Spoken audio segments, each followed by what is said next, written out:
Cause I can't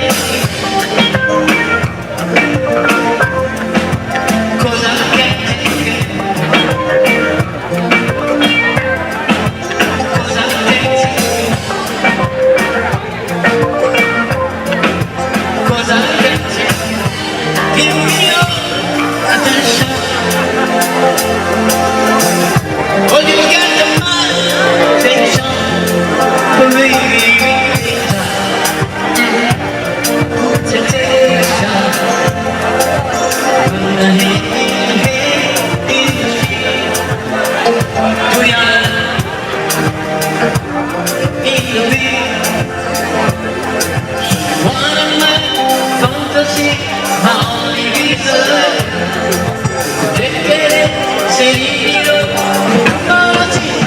Won't you make me darling, darling? If you touch me one more time, I'll lose my mind. Baby, it's too much again. Let me go slowly, 'cause I can't take it. 'Cause I can't take it. 'Cause I can't take it.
What shall we do?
You never say you can.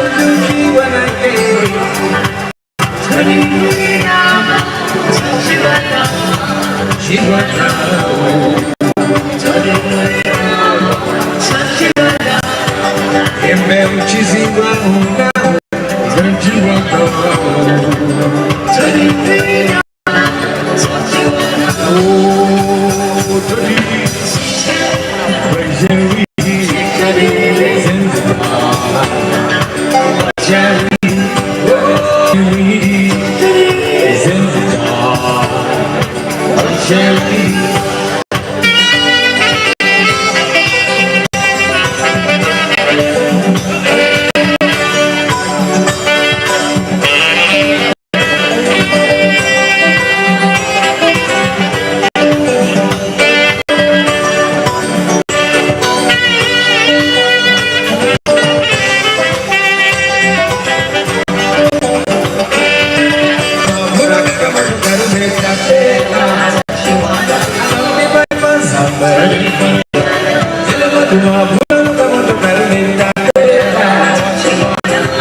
two.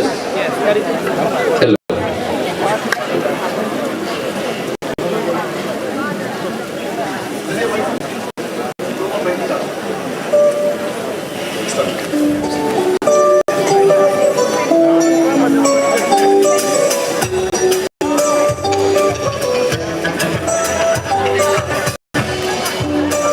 One, two. What?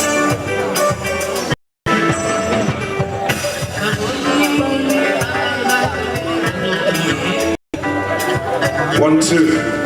One, two. One, two. One, two. One, two. One, two. One, two. One, two. One, two. Come to mic check. 1, 2, mic check. 1, 2, mic check. One, check. 1, 2. Check, check. 1, 2. 1, 2. 1, 2. 1, 2, mic check. Ladies and gentlemen, karibuni sana. We're just about to begin. Naomba uchukue kiti chako sasa hivi. Kwa muda mrefu tutakuwa tunaanza. 1, 2, mic check.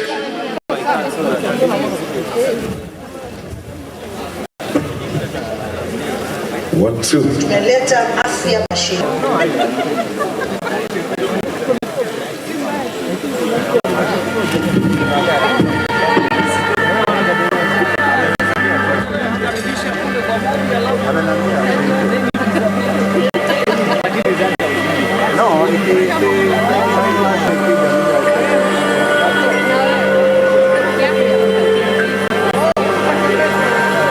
We've included the hotel or the fraternity tourism as frontliners. So we've also finding way to expedite their vaccination because they're interacting with people and it creates kind of confidence. As a county, we have vaccinated a total of 22,000 residents with COVID vaccine. We are aiming to add another 3,000 from the hotel industry that will take us to around 25,000. And through these measures, we are optimistic that by the end of May, we'll see our curve going down. This exercise is going to mainly target frontliners working in our hotels, working in our restaurants, in our pubs. We are also going to look at tour drivers and also staff in various agents and tour operators here in Mombasa. It's an exercise which takes us as tourism safe destination, and that's why we're here, so that we start the process of ensuring that all the members of staff, industry, that we start this journey together. And the minute we do it and we do it properly, we shall be sending a message to the world of our preparedness to be able to continue doing business. So we want to thank His Excellency, the Governor, for agreeing to work with us this journey. This is also a significant statement to all our guests and clients in terms of assuring them their health and safety remains our top priority as a county. All our hotels are actually adhering to all the protocols which have been set by the Ministry of Health. We've also felt that we have to find a way to cushion some of the businesses in Mombasa. We've told the hoteliers or the hospitality industry, from now henceforth, kitu naitwa bed levy will be suspended to a point where normalcy resumes, then we can relook at it.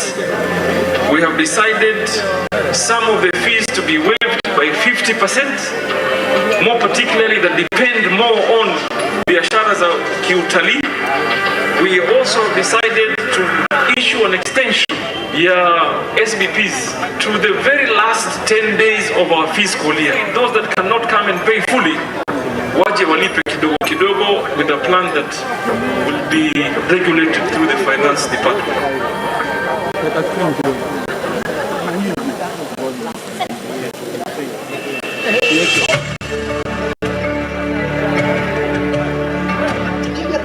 Hospital nafikiri najua yote ni mabadiliko makubwa sana yametokea.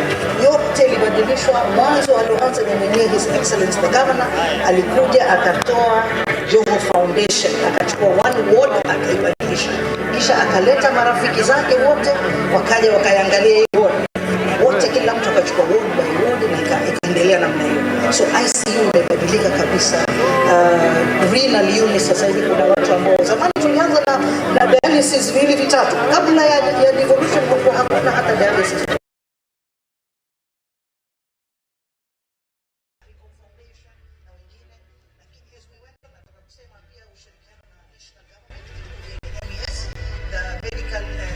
Service zile alhamdulillah ilivyokuja ndio tukafanya sasa na fully fledged, maana kuna center nzima ya mambo ya moyo, cardiac center, kuna na cath lab. Hii ni mtu anafanyiwa operation kama una blockage nini bila mtu kupasuliwa, so unaingia pale ndani, unawekwa, unapigwa kata kidogo tu kwenye mguu hapa kwenye mkono, kisha natiwa tubes kama balloon inaenda inafukua, unabadilisha valves za watoto. So kuna mambo mengi. So kwa sasa tuna madaktari wetu, tuna cardiac specialist wa watoto, wa watu wazima, intervention cardiologist, cardiothoracic surgeon, mpaka surgeon tunaye, na tunapeleka manurses wetu India kwenda kusoma mambo na Kenyatta National Hospital. Tuna masurgeons wetu ambao wamekwenda kusoma washarudi, wanaitwa surgical oncologist. In fact sasa hivi tuna mtu wa gynecology pia yuko sasa hivi Moi teaching and Moi University. Dr. Faiza ameenda kufanya specialist wa cancer wa mambo ya kizazi. Akirudi atakuwa ni sio gynecologist lakini specialist. The cancer center yetu tuna 3 young doctors ambao washakwenda washarudi. Yaani ile cancer center tunairun sisi wenyewe. Kusema kwa again through national government tumepata radiotherapy center ambayo ishamalizwa na some of the equipment zishakuja zote, na karibu mtasikia kuja kufunguliwa kidney transplant. Hiyo ndio kitu ambacho kipya tunataka kufanya at Coast Hospital. Ukiangalia then where else tumejenga 5 apart from Mrima. Mrima was a health center, it returned with our partners MSF, ndio ikawa Mrima Maternity Hospital. Tumejenga 5 new hospitals, tunazita sub-county hospital or outreach for Coast General. So that easy tuna wananchi tumewaletea Coast General to you. Tumeleta afya mashinani sasa hivi, so that in Portrees Hospital hatuku concentrate only in Likoni, and Portrees Hospital sasa hivi tunaifanya inaenda to level 5. Ilikuwa ni hospitali ambako just madaktari wako pale, sasa hivi tumeinua, tuna surgeons, tuna pediatricians, tuna gynecologists, tuna internal medicine. Tushapawa leo mwaka wa 3, kuna internship training center. Tushawajengea theater ya pili na tuna microwave pale, na of course mpaka sasa kitu ambacho tunaomba na mpaka sasa haijakuwa ni kwa ile mental unit, the 70 bed iwe mental hospital. Maana ukiangalia hakuna mental hospitals in the country, ni Mathare pekee yake. After Mathare ndio yetu sisi, bado tunaita unit under Portrees Hospital.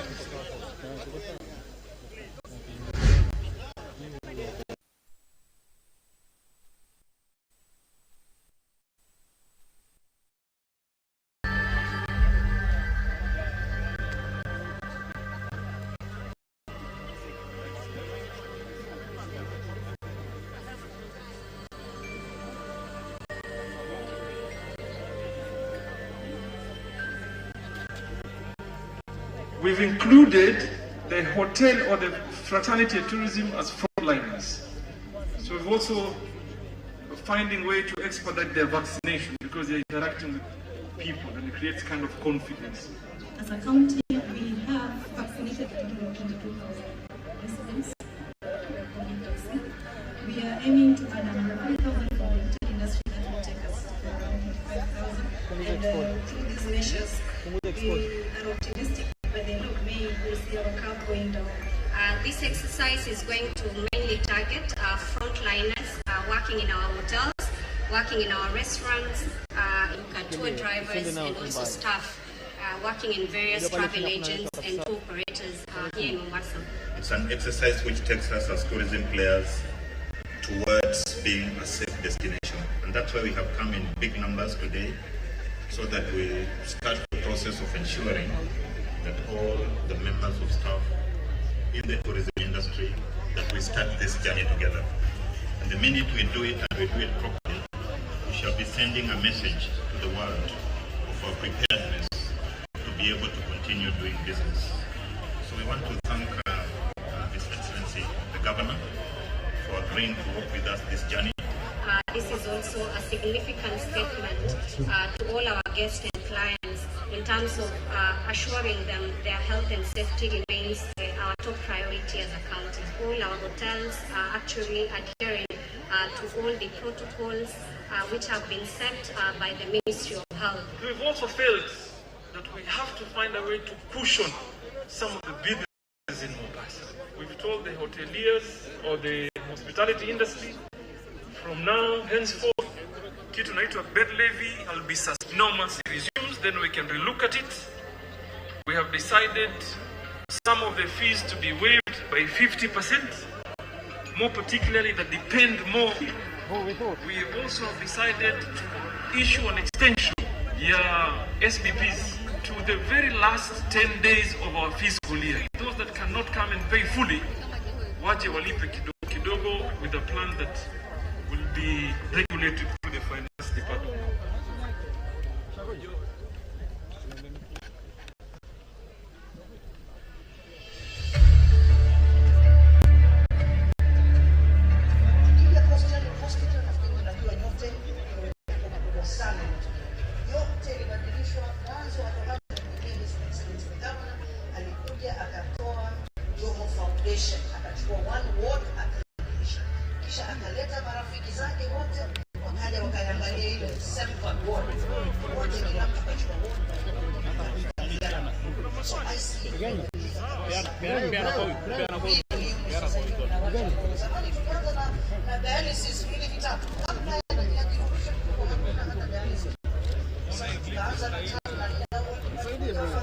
Msaidie one of you kusaidia.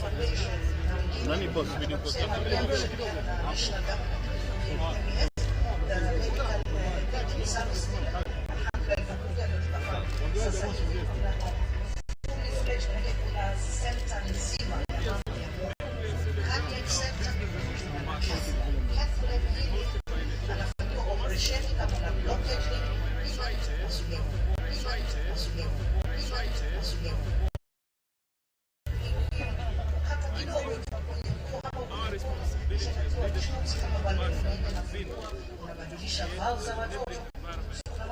So kwa sasa tuna madaktari wetu, cardiac specialist wa watoto, watu wazima, interventional cardiology, cardiothoracic surgeon, mpaka surgeon tunaye, na tunapeleka mana surgeon sasa.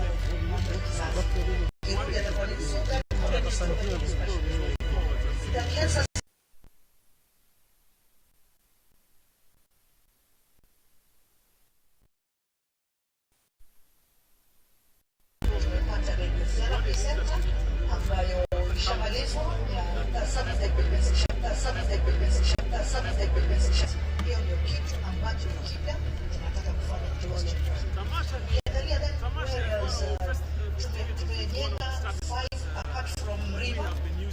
was a health center. It returned with our partners and hospital.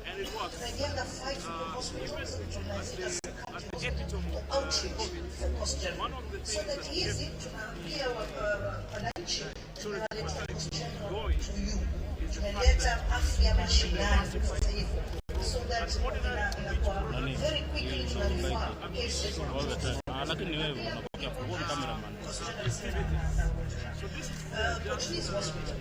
Concentrate only in Likoni. Portuguese hospital sasa hivi tunaifanya tunaenda to level 5. Ilikuwa ni hospitali ambapo just madaktari wa awali, sasa hivi tumeimua surgeons, tushapawa leo ni mwaka wa 3 na internship training center. Tushawajengea theater ya pili na microwave pale na of course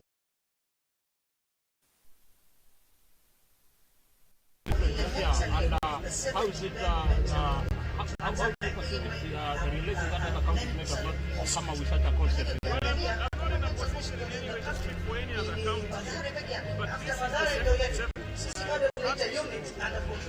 The chamber is actively involved with us as a council, and what I have seen is that from the first one to this one, there has been significant improvement, and that is what we are happy about. So we will encourage other counties to do the same. You know, this is an appreciation to the business community in Mombasa. So we're hoping our brothers from other countries and sisters would be able to educate. We've included the hotel or the fraternity and tourism as frontliners. So we've also finding way to expedite their vaccine. Let me say that we had talked about this for a very long period of time. Remember, even We are aiming to add years ago, we raised this concern. We've done it over the years. But unfortunately, the system This exercise is going to mainly target frontliners working in our tour drivers and also staff working in various travel agents and tour operators here in Mombasa. It's an exercise which takes us as tourism players towards being a safe destination.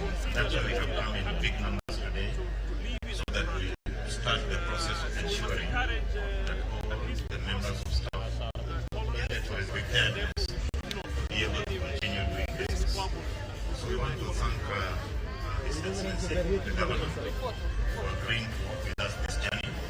This is also a significant statement to all our guests and clients in terms of assuring them their health and safety remains our top priority as a council. All our hotels actually to all the protocols which have been set by the Ministry of Health. We've also felt that we have to find a way to cushion some of the business, all the hoteliers or the hospitality industry.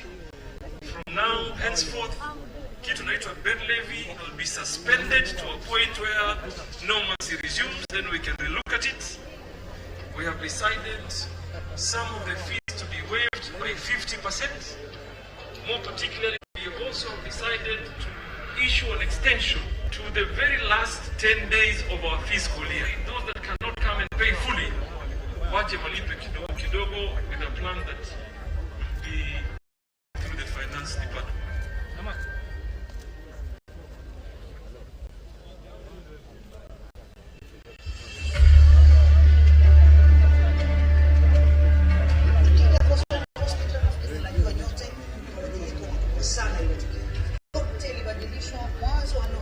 His Excellency the Governor alikuja akatoa Joho Foundation, akachukua one ward akibadilisha, kisha akaleta marafiki zake wote wakaja wakaangalia ile sample ward wote, kila mtu aliona. So I see imebadilika kabisa.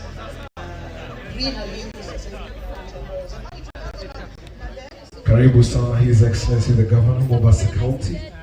Karibu sana. Ladies and gentlemen, we are just about to start. Apologies, lakini tunasema hapa kufanya tunapajaribika neno, kwa hivyo tunaanza kwa muda usio mrefu. Karibu sana wanahabari wetu,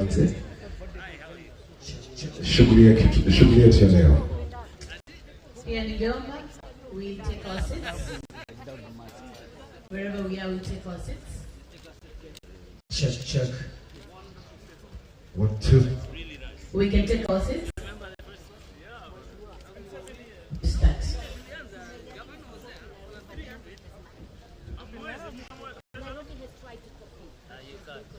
Sound kidogo tunaomba kuja hapa kidogo. Sasa wanahabari wetu tunataka kuanza kwa muda mrefu, kwa hivyo tunaomba to settle down. We are just about to commence. Asanteni sana. Waheshimiwa wetu nimeona mmefika, asante. Wanabiashara pia asanteni sana. We are just about to commence.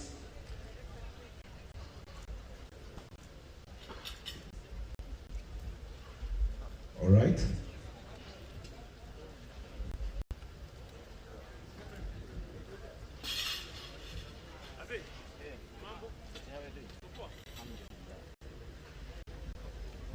So ladies and gentlemen, karibuni sana. Karibuni sana. I'm going to be your host tonight. Mimi naitwa Chris the Bays, alafu nitakuwa na mwenzangu hapa, none other than Definitely, my name is Esther Ingolo. Karibuni guest, invited guests, ladies and gentlemen. Welcome to the Mombasa Business Awards 2021. Lakini kabla tujasonga mbele, ningependa sote tusimame ili tuweze kuimba wimbo wa taifa, alafu we're going to proceed from there. Kindly. Naomba tusimame. We're going to start with the national anthem. Then after that, let the games begin. Ladies and gentlemen, let's do it. Let's do it.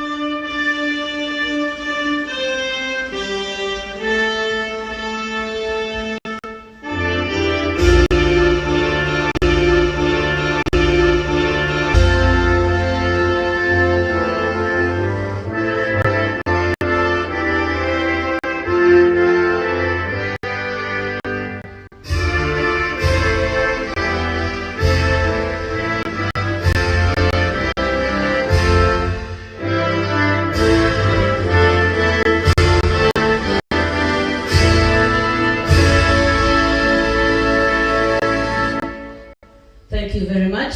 Tujipigie makofi alafu tukiwa tunaketi chini jamani. You may take your seats, please. Jamani, kuna upweke sijui tutafanyaje jamani. Tuko na furaha kwa sababu today is going to be happy, going to be an amazing day, na bila shaka tukiwa hapa na mtambo na Esther Ingolo tutahakikisha kwamba today is going to be a super day. Of course, tonight could not have been possible.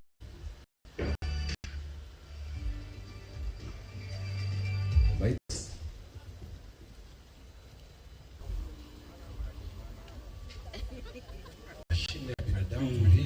Mtu wa kucheza weka bundles.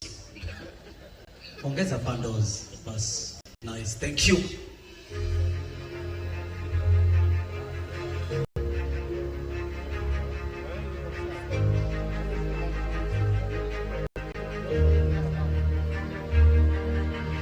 Mombasa is on a path to economic transformation. We are actually one of the fastest growing cities in Africa. With the recently signed Africa Continental Free Trade Agreement, we've actually just opened our markets to 1 billion people in Africa.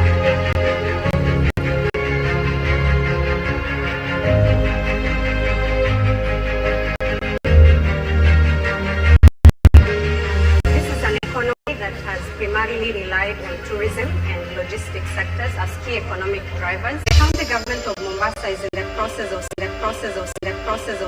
where we've set aside 500 acres of land to set up an industrial prioritized for implementation in this particular economic zone. The Medicine Industrial Park is actually strategically located to take advantage. Matajiri. Umeona vile wanakaa? Mkiona nimenyamaza mjue Kiingereza imeisha, mnisamee. Iki Lord na Rudy, nimezoea zile events. Unajua the person mwenye alinifunza kwa MC. Yes. Ni anko yangu. Nani? Ushago, event zote za ushago. Anko yangu ukimwona aki-MC, ni mnoma. For example, shida ni anasahau, anaanza kupeana instructions nayo. Wale watu mmekaa pale ni wewe na anaongea broken speech. By the time event inaisha mtu anachanganyikiwa, tulikuwa kwa harusi ama tulikuwa kwa wewe ni mjomba wako. Huyo ni mjomba wangu. Thank you so much kunileta hapa. Tunaongelesha unasikiaje? Mazuri. Chris, unajua watu wamefika hapa leo kwa sababu kila mtu hapa ako na nini? Kila mtu hapa Esther. Akili yake chacha business. Naomba hivyo pole pole tu. Kanga hivi wakati mwingine nasema Mungu angetupea akili 32 na jina moja kubwa. Sio basa. Tumepatiwa pesa mingi na akili moja. Tupewe akili 32 mingi lakini jina moja kubwa. I wish now to invite Mr. Mustafa Ramadan. Of course, Mustafa is the Managing Director of Royalty and Commodities Limited. And of course, he clearly understands the many aspects and dynamics of both importing and exporting different commodities. Mr. Mustafa has been very instrumental in advancing conversations around the... I'd also like to recognize the President, Mr. Suleiman Shahwal. He's just joined us. Thank you. So, I feel very privileged and honored to welcome you, which is a celebration of achievements by the Mombasa business community, despite the challenges we are facing locally and globally. Your Excellency, ladies and gentlemen, tonight we honor and reward the Mombasa Business Awards winners for their performance. A performance rooted in focus, dedication, hard work, and a desire to excel. I believe I would not be too presumptive to think that these businessmen and women gathered here tonight all have humble beginnings. But humble does not mean poor in spirit or the lack of ambition or intelligence. because even the seemingly timid ones have shown us that their determination is simply concealed by their appearance. As the saying goes, don't judge a book by its cover. The Mombasa Business Awards was launched in Untitled Chamber of Commerce and Industry as the first and only true business award of its kind that celebrates those who are building and leading successful and dynamic businesses. Our core values of excellence, innovation, collaboration, and accountability are the foundation of the Mombasa Business Awards, which comes with our commitment to help our members grow intellectually, personally, and professionally. Since 2013, these awards have recognized over 140 entrepreneurs for their vision and achievement. Entrepreneurs recognized by the Mombasa Business Awards are more than simply high achievers. They are people who seek out opportunities and have turned their ideas into action, vision into reality, those around them, by generating employment and industry growth. The Mombasa Business Award has massive importance due to its role in highlighting the best business practices and excellent performance by boosting their contribution to the economy. To all nominees represented here tonight, participating in the Mombasa Business Awards tells all your stakeholders, customers, and employees how confident and proud you are of your achievements. As a recipient of the Mombasa Business Award, you join an elite group of businesses holding this respected and coveted accolade in the country. These business awards, the Mombasa Business Awards judging is carried out by an independent leaders in the business community, financial services sector, academia, and past Mombasa Business Awards recipients. The judges have specific high standards. They know what it takes to be an outstanding entrepreneur and what measures really matter when it comes to selecting award recipients. The 5 criteria applied in assessing the nominees are national impact and innovation. Over the year, reflects the ever-changing business dynamics. This year, we have introduced 2 new special categories as requested by our members. The first one is the award for Best Real Estate Developer, towards achieving the affordable housing pillar of the Big 4 agenda. This category celebrates businesses that have a direct impact on our economy, both in terms of in nurturing young talent in Mombasa across all the 24 categories. They represent very different businesses in very different parts of Mombasa County and Kenya as a whole, with one thing in common. They embody the spirit of enterprise that is at the heart. Tonight is the start of celebrating their success stories.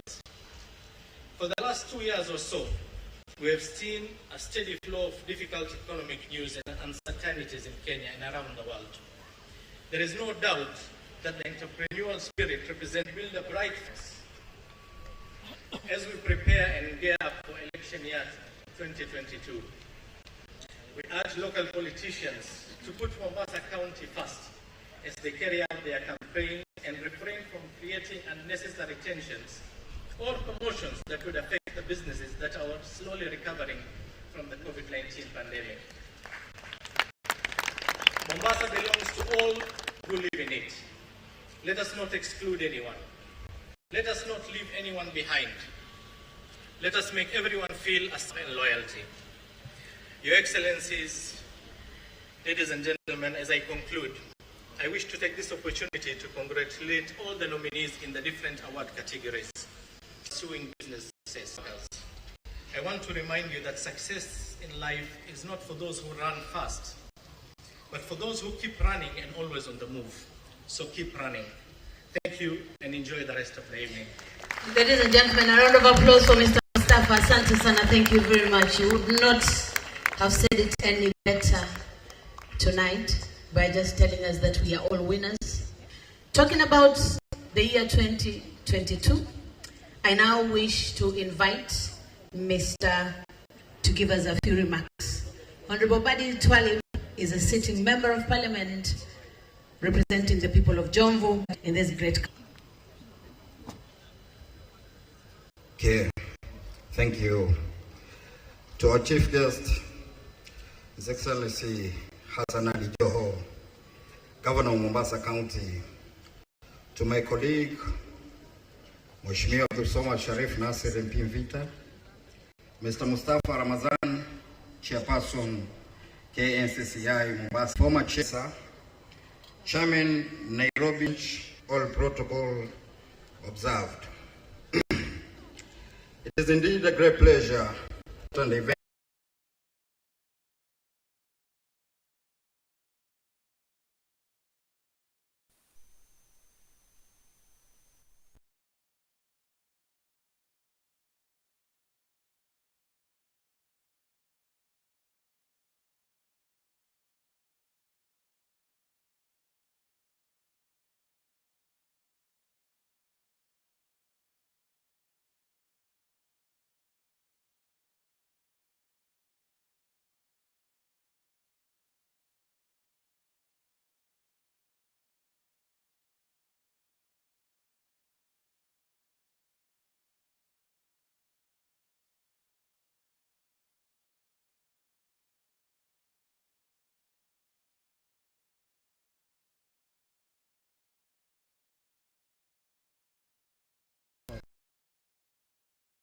country compared to our competitors from other neighboring countries. Mombasa has, is, and will always be the greatest gateway to the Central African region. The history of Mombasa as a business hub is as old as the city itself. It's a city of African civilization, so its place in the history of international trade and permanently be secured. The welcome and hospitable nature of the people of Mombasa has promoted peaceful coexistence of entrepreneurs, visitors and locals, thereby creating a very enabling environment for business growth. The service sector is the bedrock of the economy of the coastal region. This is a sector that was hardest hit by the impact of COVID-19. The transport sector is the highest contributor to the country's GDP at 23%, followed by manufacturing to 10% in total. The four sectors contribute about 60% of the GDP at county level. Disruption of global supply chain system severely affected the maritime, transport and logistics. Accommodation sector, while the notable cases of COVID infection in the area not only resulted to loss of livelihood, but also loss of lives of our people. Even with easing of the COVID-19 restriction measures, the business environment is yet to fully recover due to challenges brought about by the pandemic as well as pre-pandemic challenges. So business and business people exist to alleviate challenges facing humanity. It is the responsibility for the government to work together and eliminate these challenges. The Mombasa business community has clearly pointed out to the threats posed by various government policies, especially and how that will affect their businesses. The requirement to move cargo from the vessel to SGR, then to inland container depot, has brutally affected those involved in transport, container freight services, and warehousing. The spillover of these effects will also seriously affect the hotel and accommodation as well as other support services, significantly contributing to massive job loss in the region. There is in hand with both county and national governments in enhancing the conduciveness of business environment to ensure that our business remain competitive and able to navigate emerging challenges. Siku ya kusherehekea, it's a big day. Enjoy. Mheshimiwa unasema tuweke gani? Wacha nikushikie miwani mheshimiwa. Anasema naweka vitai mwana. Huyu sasa mheshimiwa huyu ni gay. Naweka vitai mwana. Naelewa? Lakini naona protocol-wise. I cannot do this kind of things before the chief guest has spoken. Kwa hiyo no, Chief guest anasema ako sawa. His Excellency Governor, are you okay? Umetupatia tik? Haya. Some-Singlish shit. Vita imana ya Feragola. Anza katikati. Anzia katikati. Chris, nafikiri alimaanisha ile kizungu ameongea imruhusu sasa afanye kitu. Ngaleta kitu legit. Kamwaya. Kamwaya chemical. Chemical nafasi ya juu. Vitai mwana ya Feragola. Umepata? Something good. Gavana, tafadhali niruhusu nikae. Sio hiyo. Hata mimi nakataa. Huyu hapana elewa. Sasa inaonekana Vita imana ya Feragola. Feragola. Huyu DJ ni wa bongo. Akienda sana ni Diamond Platinum sasa. Na Alikiba. Sasa ameweka za Alikiba sote. Bolingo nangayo, salanga nayo pale. Asanteni. Wapi makofi wewe? Asante sana very much. Thank you very much Mheshimiwa. Asante sana. Kidogo umetuonyesha, najua siku moja utatuimbia kikweli. And our chief guest and distinguished guests, ladies and gentlemen, I now wish to invite on stage Colonel Andre Sisu. Andre is the Secretary General for the Port Management Association of Eastern and Southern Africa, and is also the current Executive Secretary for the Pan-African Association for Port Corporation. Welcome, sir. His Excellency, for Mvita, Honorable Abdul Swamad Sharif Nachir, MP for Jomvu, Honorable Badi Twalib, the host of this event, KNCCI Mombasa, through the leadership of Mr. Mustafa Ramadan, all dignitaries present, ladies and gentlemen, a very good evening to you all. Let me begin by congratulating all the nominees in the different categories for the Business Awards. As we all know, various sectors of the economy were adversely affected by the insurgence of COVID-19 cases throughout the year 2020 up to now. Certain businesses being affected by it rose as well. So here today, in celebration of all the milestones each one of us has striven to make and achieve in order to keep the economy running as well as open. As the Port Management Association for Eastern and Southern Africa, we have had the opportunity to engage and collaborate with the Kenya National Chamber of Commerce and Industry in bringing synergies in both public and private sectors through the various stakeholders' engagements. The purpose being to promote trade and blue economy initiatives in the region, which are part of our mandate and deliverables as an association.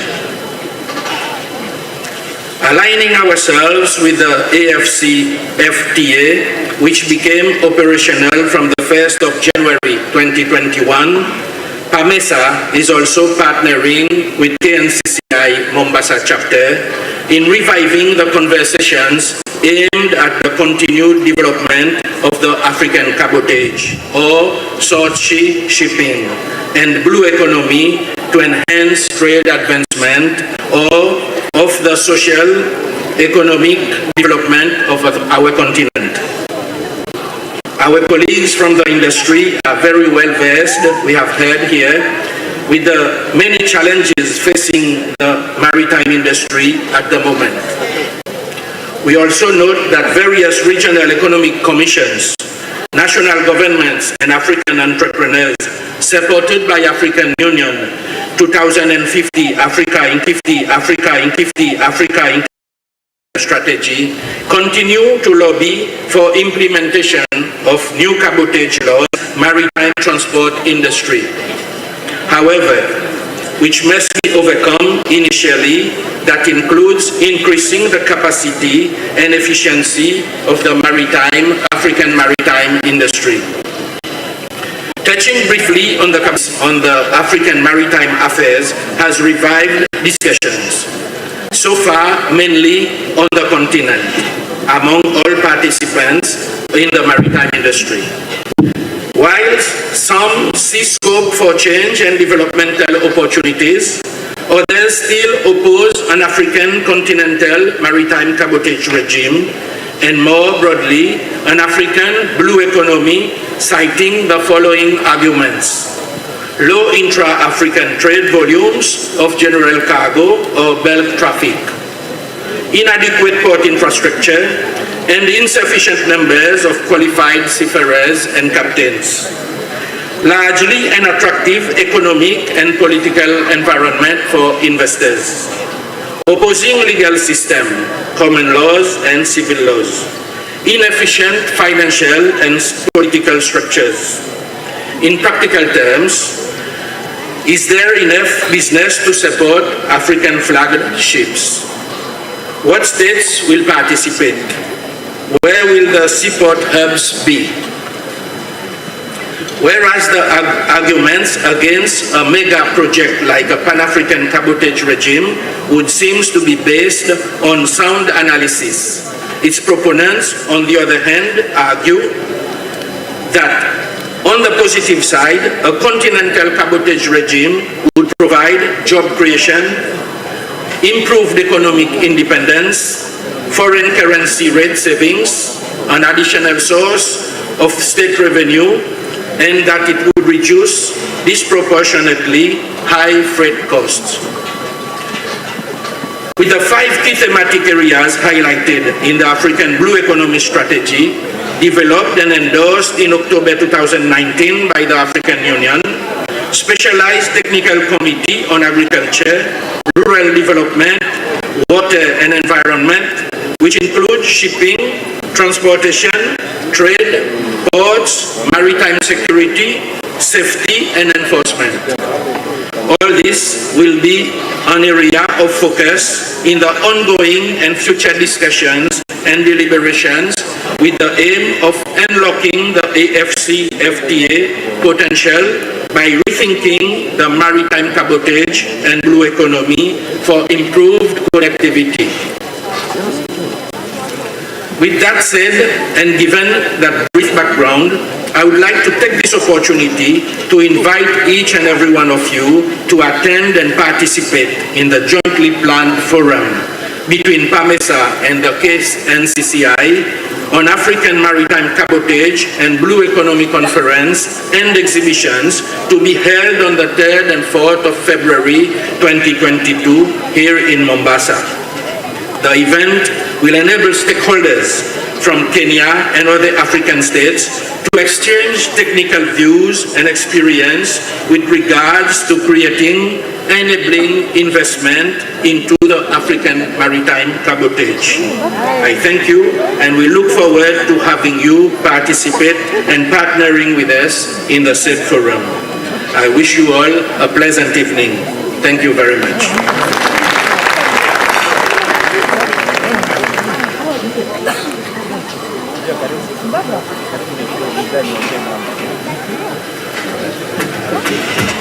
One, two.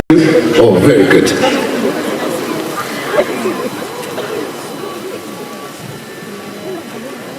Sorry guys, thank you very much. And a round of applause, ladies and gentlemen, for that. Asante sana, mpigeni makofi. We are inching closer to the time about to start our awards. So I'd like to ask us to be a bit more patient, just a few more speakers, and then we go to the real business of the day. But on that note, I can see a few aspirants here wa mwaka wa 2022 aswa katika kuwania kiti cha ugavana cha Mombasa, hili jimbo wamejumuika na sisi leo. And so I'd like to take this opportunity to invite Mheshimiwa Suleiman Shahbal to come and say hello to your fellow businessmen. Karibu sana, thank you very much. A round of applause for Suleiman Shahbal. Thank you.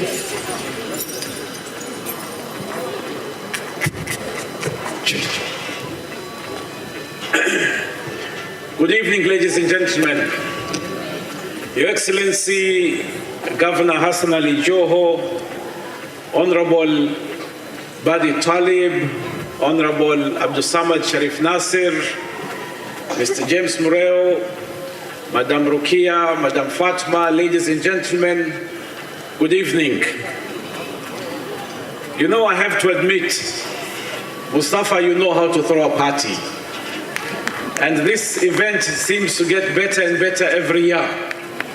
And I'm very happy to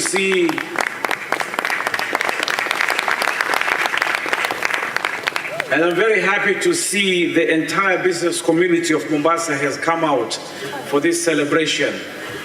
And before I got into politics, I was a businessman. So I understand a thing or two about business. And what I can tell you is that if you survived 2019 and 2020, that in itself is enough of a success. So congratulations to every survivor here. And I know that there are times when, as a businessman, you want to make money, but there are also times as a businessman, if you just stay afloat, even if you make a little loss, it's good enough. And I think 2019 and 2020 was one of those years. And I started to, as I was coming here, I started to reflect, if I'm given the microphone, what do I talk about? And today I just decided to say one or two things about the confluence between government and business, because that is perhaps the most critical part in a business community. And I've come to realize that the most important thing that the business community needs is we need a responsive government.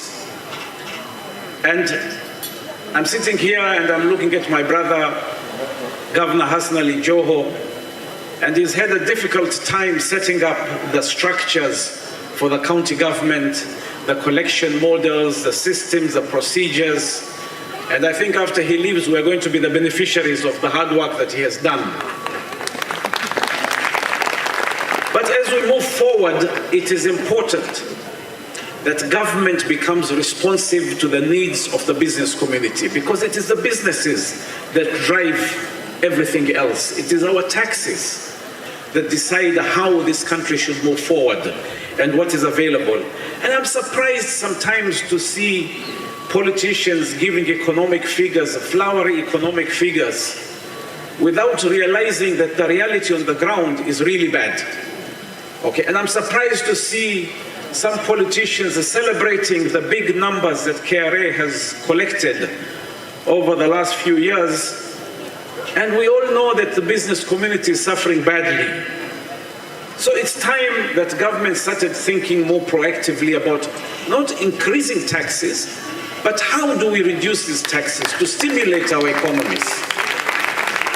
And more important, even at the local level, at the county level, Governor, I'm requesting you to consider lowering the fees and the licenses that the business community is paying. Because we're in a difficult situation. I don't think there's any business in Mombasa today that is really doing as well as it should.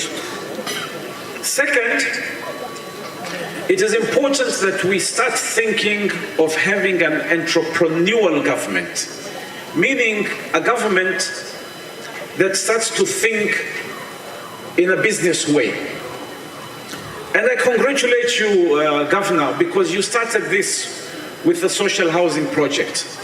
And we went into partnership with the county government to start doing the Buxton Affordable Housing Project. And that project will infuse another 6 billion shillings into this economy. Now imagine if we had 10 such projects, how much positive contribution the government would have made. So I congratulate you, Governor, and I know that there are many other things that you're looking at, and it's good. It also means that if we're going into an entrepreneurial government, it is also important that the private sector gets involved in government. What do I mean by that? There are a number of sectors that are directly affected by government policies. So as government decides its goals and its targets for next year and appoints a CEC to be in charge of that sector. For example, we have a CEC in charge of tourism. He defines and represents the policies of the county government insofar as tourism is concerned. I personally believe that that CEC should report to the governor, and he should also report to a board of directors from the tourism sector, so that we align interests, we align goals, we align the most efficient use of resources. And right now, we need to look at how can we increase investment into Mombasa, because our economy is stagnating. We have perhaps suffered more from COVID and from the effects of SGR than any other county in the country today. And we can see it in our economy, we can see it in our businesses. It is time that we look at how we can attract foreign investment into this county so that we create more business opportunities for even the smaller businesses. We need to look aggressively at how we can reverse the negative impacts of SGR. How can we continue the constitutional fight to get a share of port revenues? If Narok County can get shares from Masai Mara, if Turkana has negotiated a percentage cut from the oil in Turkana,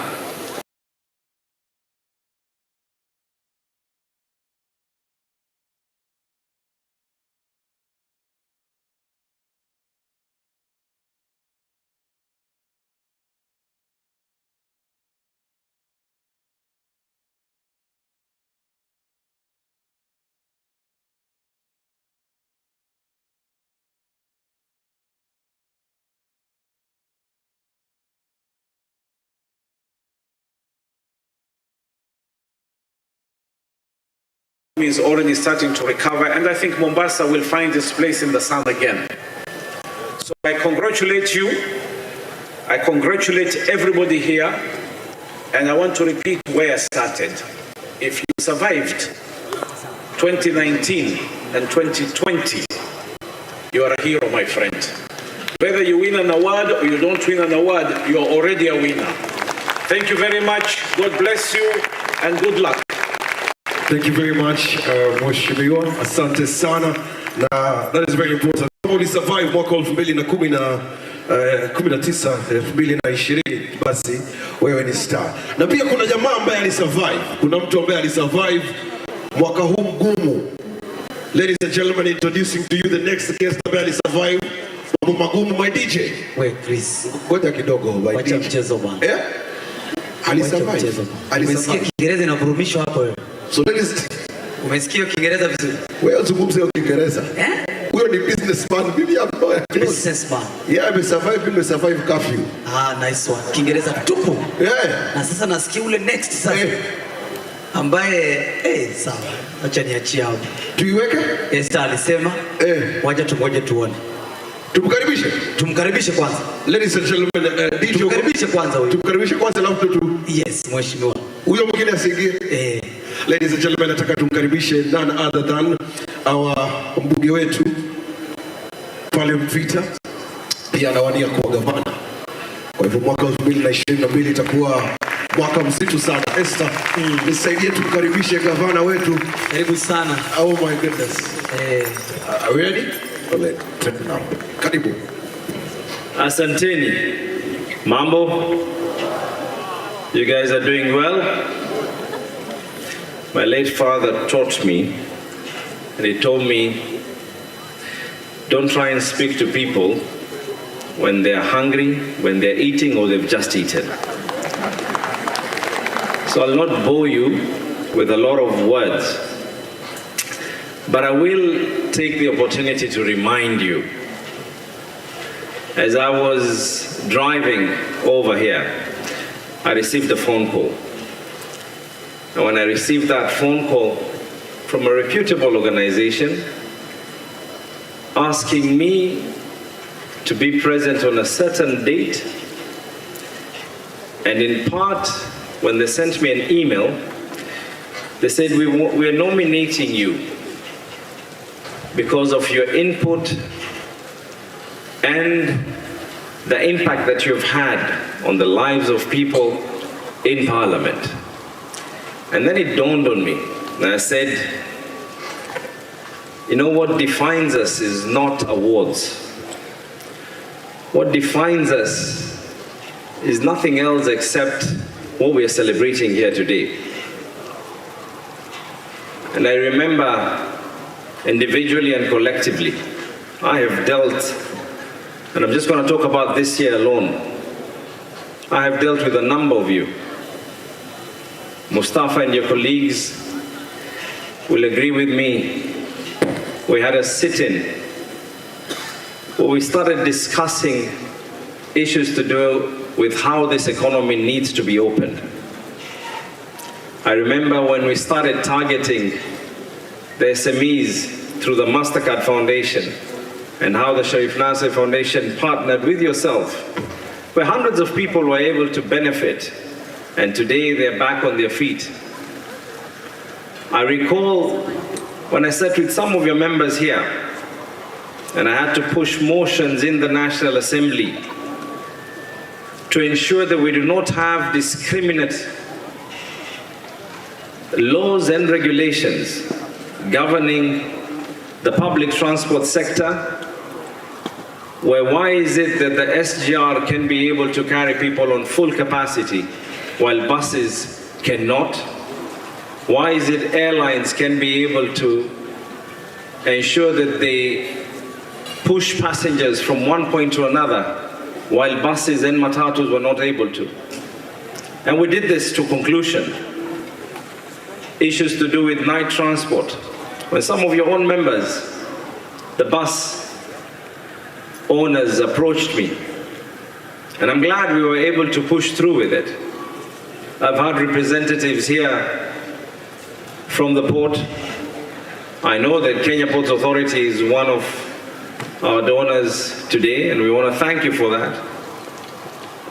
But I think one of the major issues that I have been able to push as well is talking about nothing else, but we do not wish to see the Port of Mombasa being privatized to any entity, because the Port of Mombasa does belong to the people of Mombasa.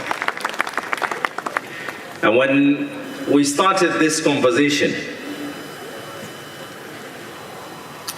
I recall, and I was just talking to my brother, Honorable Badi, that some people actually thought that this is a conversation based on nothing else except politics.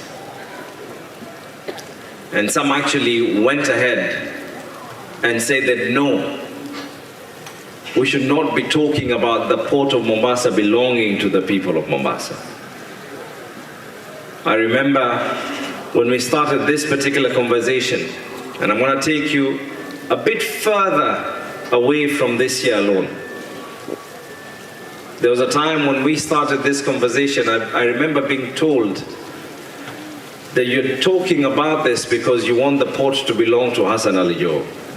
But we stood our foot down. Now, other than that, I heard KIFWA being mentioned. In fact, one of the directors is the director of KIFWA. One of the latest issues that I've raised in the National Assembly, and we will go to it up to conclusion, is the issue where KRA pins, and these are the details that we need to get into. Our celebration should not be based on staying afloat. Our celebration should be based on where we ought to be as the people of Mombasa. Mombasa did not grow out of anything else but this is a logistical hub. When we have such laws that state that the KRA PIN,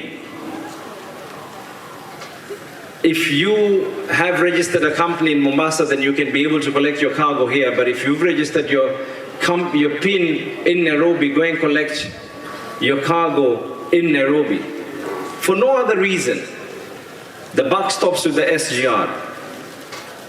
We raise these matters when they try to come up with enforcing. And KPA is here, I'm sure they're trying right now and they're scratching their heads, they're saying, please don't go there.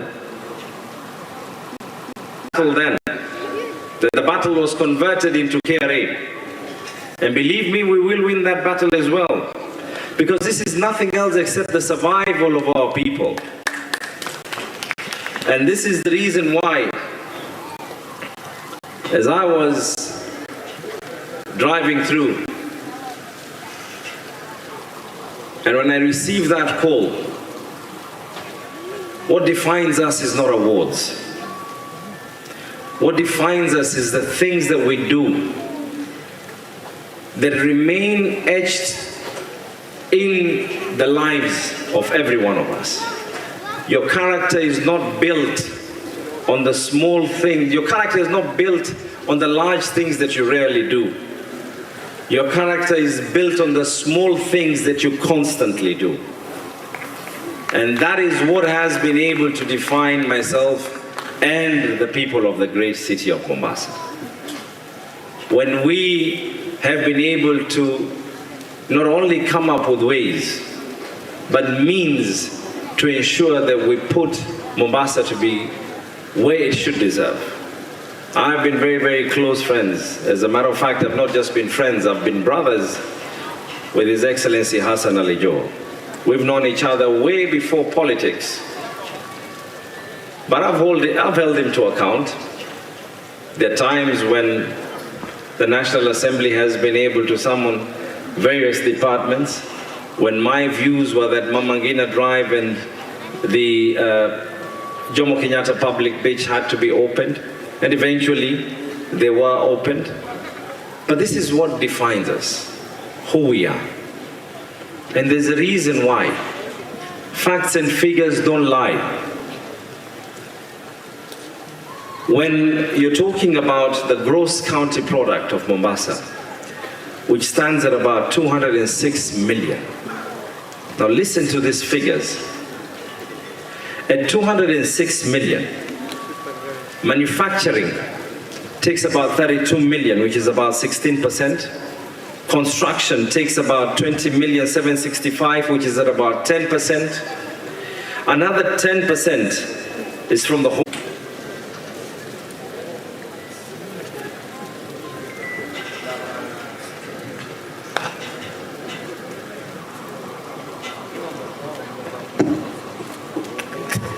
Sorry, ladies and gentlemen, kidogo matatizo tu ya kawaida. Thank you very much, Mheshimiwa Abdul Swamad. A round of applause once again, ladies and gentlemen. And now we are just 2 gentlemen away to the time ambao tumekuwa tukisubiri sote. I would like to request all of us, wale ambao tunaweza kuingia kwenye mtandao, the hashtag is Mombasa Business Awards. Ladies and gentlemen, our next speaker, Mr. James Morrell, is the current chairman of the Micro and Small Enterprises Authority. Prior to this appointment, he was the national vice chair of the Kenya National Chamber of Commerce and Industry. He's a well-known personality in business and in the leadership circles in Kenya. Widely been credited with the revival of the Kenya National Chamber of Commerce and Industry Mombasa chapter, which has been restored to its glory through a series of transformative initiatives during his tenure. The Mombasa Business Awards is actually one of his initiatives. Karibu sana, Chairman, to give us your remarks. Thank you. Thank you very much, Esther. Excellency Governor Joho, Chairman Mustafa,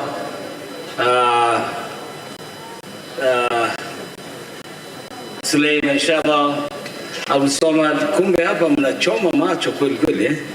Suddenly the people are singing with I'm going to look around. Mheshimiwa Badi, Qatar Airways regional representative.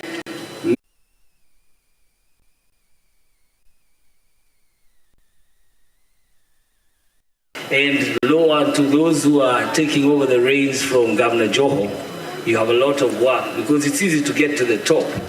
Staying at the top is going to be a big task. And I challenge whoever is aspiring to look at that record and see if you have the right size of shoes to be able to take that responsibility. Finally, as I wrap up, I would like to say that we must now adopt to this new normal. COVID-19 has taught us. We must adapt to these new changes that have taken place. Companies are engineering themselves and really adopting to these new changes. I know a number of boards where we serve, after this working from home story went so long, people have actually opted and they find it more efficient to work from home and they are more productive. And so let us re-engineer our working environment so that working from home saves money for the worker and they are more productive. And I want to leave you with this quote, that when the music changes, so must the dance. Governor, you've changed the music in Mombasa, and people must dance to a new tune. Thank you very much, ladies and gentlemen. Congratulations to the winners. And those who have not won, I want to leave you with these words. No, the letter N and the letter O stands for next opportunity. Seize it. Thank you very much. Thank you very much, Chairman. Asante sana. Asante sana. Tupigie makofi Chairman kwa mara nyingine. Asante sana. Thank you very much, Chairman. All right. Right about now, nataka tumalize kuzungumza lakini lazima wa chief guest azungumze. Si ndio? Yes. Are you guys ready? Tuko tayari? Hawa si kidogo wanalala hapa. Isio mzuka ya our next guest kabisa, haiwezekani. Haiwezekani kiwa hivi. DJ, nataka tusimame kidogo, let us stand. Kidogo, tusimame kidogo. Let us stand kidogo. Ati, hey, are you guys ready? Wala DJ. Wala nataka kujua. DJ. Noko tukate. Wala DJ. Unajua wanamuita majina mengi sana. Yes. Wanamuita majina mengi. Kuna wanaomuita 001. Ati nini? 001. Alafu wengine wanamuitaje? Kuna wengine kama Nairobi tunamuita Bazu. Nairobi tunamuitaje? Bazu. Very good. Uko Ukambani tunamuitaje? Ukambani tunamuitaje? Bazu. So guys, are you ready? Are you ready? Yes, sir.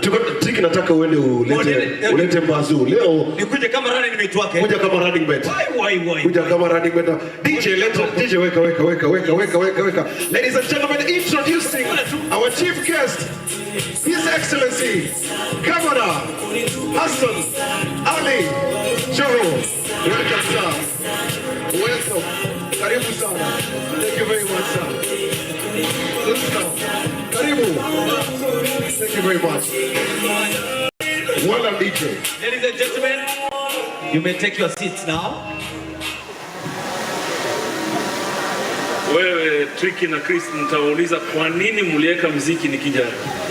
Kwa sababu tunakupangia kudance ukishuka, His Excellency. Ukishuka lazima. Karibu. Wanasiasa mkuwaona, mbona mkuwaleta dance? Bazu. Asante. So, good evening, ladies and gentlemen. Two things I want to begin with. One, I think we need to relook at our protocol. In the next event, the chief guest should speak first. The other thing is I want to differ a little bit with my brother Abdul Samad. There probably are many things that you've learned from Al-Marhum Sharif Nasir. But this one of do not speak when people are hungry, I don't think you took it home.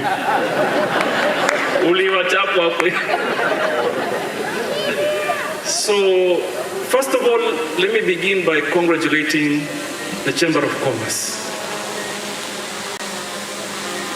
for the leadership that they have provided to the business fraternity in Mombasa. Yes, this is the 7th function to celebrate the business community. Probably this is, in fact, there is no probability. As a matter of fact, this is the last one for me as the governor. And I am happy and I'm excited that we consistently, during my time, this regime has supported this event.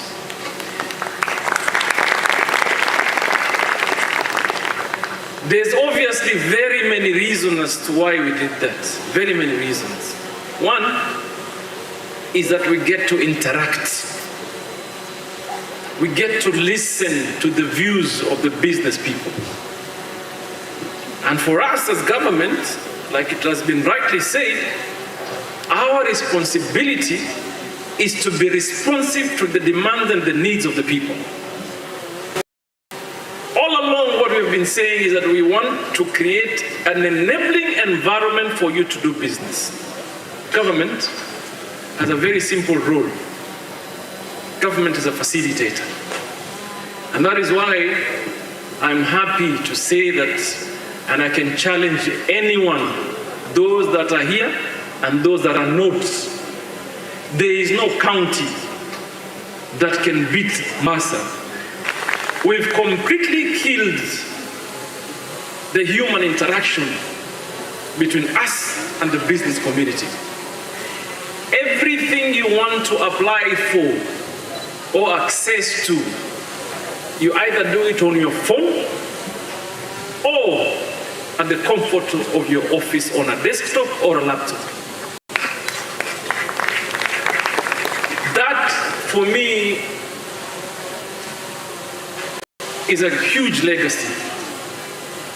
To start those that are serving you, that it is a favor to give you service. So we have been able to completely do away with that. In Mombasa, you can get it online. And this is a journey we began a long time ago. And I'm happy today that a lot of the businesses are alive. My prayer is that Allah, inshallah, will enable you to continue to thrive. I know it's been hard. 2019, 2020 has been really hard. And even earlier, from 2017, when we began the conversation, and I'm glad it may be seen not so good that we are going in a near period, but I want to urge my colleagues, the politicians, that this now may be the moment, especially now that we are going through a transitional election, this now may be the moment for all of us to come together and leave our selfish in the incoming Rebel airline. He is struggling to get another flight to come to Mombasa. Why are we even having such kind of a discussion? 2021. And therefore, as we're going to give out our votes, there has to be some specific agreements put in place for and on behalf of the people of Mombasa at large.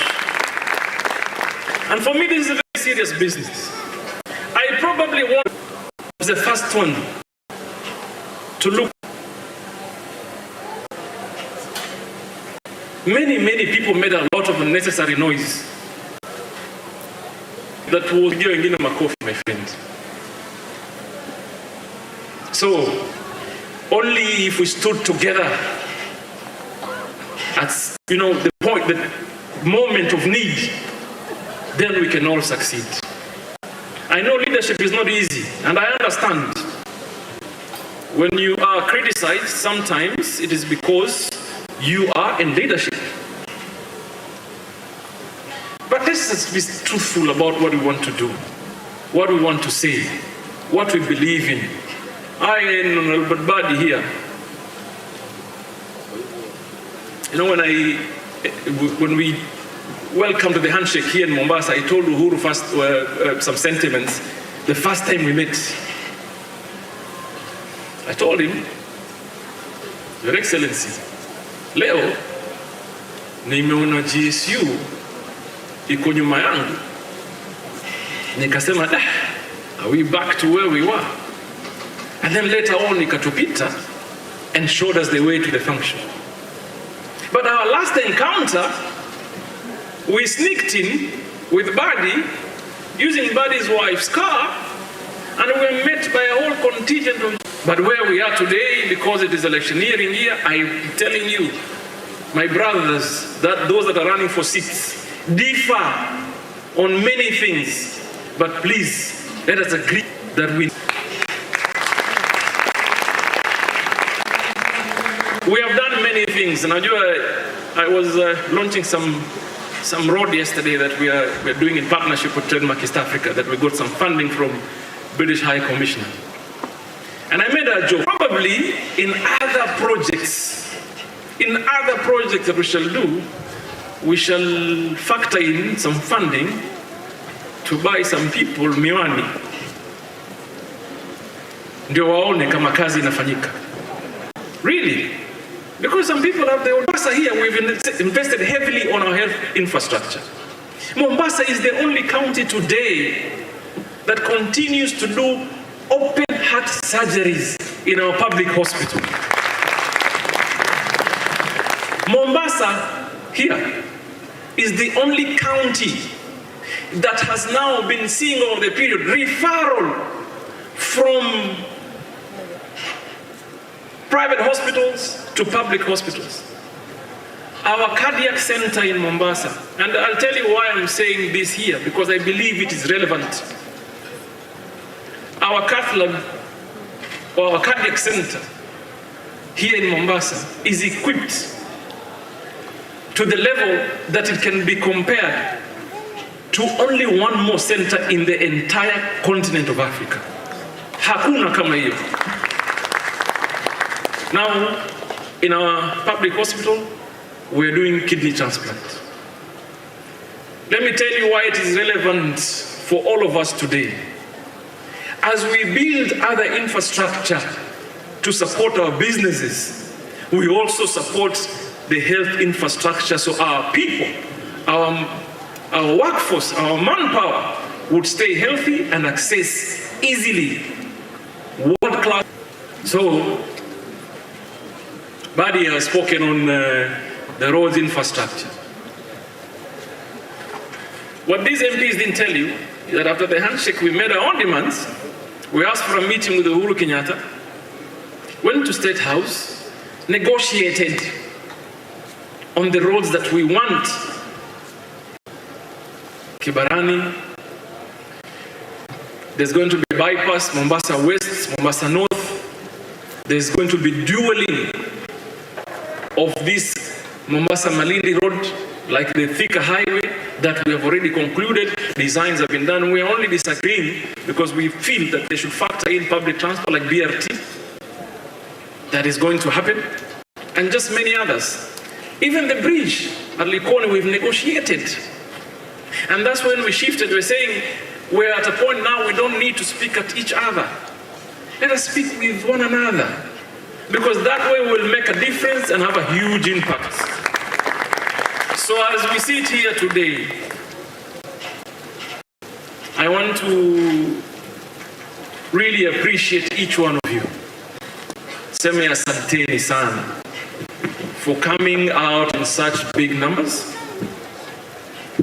I was asked a question there as I was walking in that there's quite some volatilities on electioneering process, in total. What I know is that Mombasa is going to be different because we're different people. Our diversity is our strength.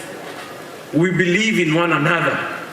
Every tribe, every race, every religion lives here, and we've never had a problem, and we shall never have a problem. And truly, believe me, I have seen it work. That is a huge strength that not many counties have. For example, in my office, I have all tribes, and I am glad I did that because the level of productivity is really high. So my CECs are here, not so many of them. I see like 4. Mariam, can you stand up and wave? Dr. Neto, can you stand up and wave? Fauz Rashid, Taufik Balala. And there's too many chief officers around here that I only see Asha, Shikeli, and Barbara. Is that you? Hey, you're looking hot. Why? Kumbe in makeup, you look like that. I saw Mugabe, Anwar. Who else is here? Aisha, and Pauline. Is that you? Bana mimi sasa itabidi mambo ya makeup itabidi tuongee sasa. I live with you, but I don't even recognize it today. So I want to urge all of us that solutions do and for government need to be engaging with our people. Finally, as we're looking at, there's an interesting discussion on those that are experts. We feel we have something to say.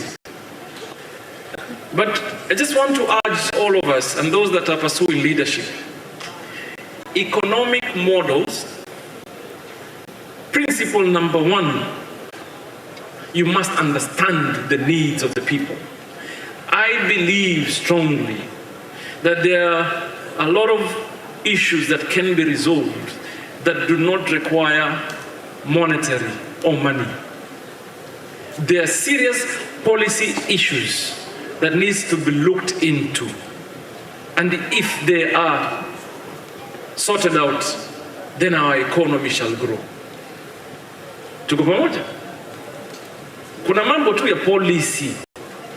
Mfano, if you lifted truly hii maneno ya kukazia watu ya airline and you allowed space for open sky policy, what that means for you and me that you don't want to see today, you probably think, really?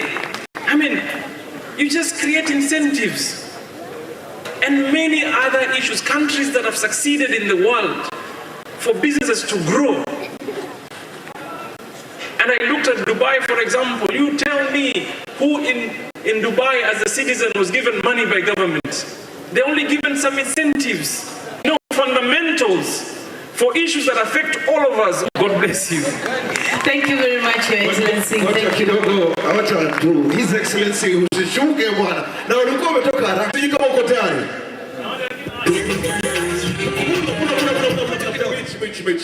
Hakuna haraka Ngoja kidogo, viongozi wetu jamani. Chief guest ameomba wale wengine ni wako.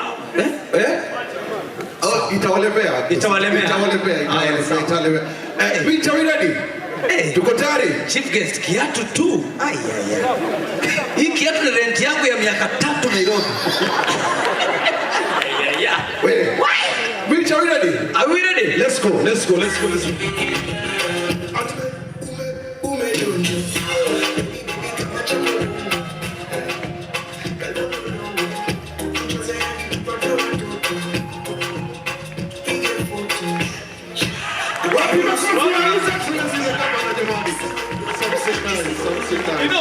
the best. Yes. Let me tell you one thing. Our governor is a big orator. Unajua orator ni nini? Mtu anataka kuzungumza. Kiingereza anaipiga ikawa dina. Unasikia vizuri? Kitu bwana, pigeni chief guest wetu makofi jamani. Thank you very much. Thank you so much. Unajua chief guest His Excellency Governor ni mwanafunzi wa nani? Ni mwanafunzi? Si tunajua mwalimu. Sasa shida ni His Excellency. Mwalimu wake hawafanani. Wa His Excellency Governor Hassan Ali Joho. Ladies and gentlemen, DJ tumkaribishe mwalimu tafadhali. Wachilia. Weka tu ngoma yote hata kama ni genge tu. Hata kama ni genge tu. Dance style ni ile. Above the head. Dance style ni ile tu. Dance style ni ile. Wachilia tu. Huyo mwalimu. Kina oye. Uzuri wa mwalimu wa gavana, hata akikuahidi nini kwa siasa, hauwezi mkujia baadaye umwambie wewe hapa kuna kitu ulituahidi hukuleta. For example, akikuahidi kitu tu, vijana oye. Mimi kichagua mimi tena kutanzania sasa.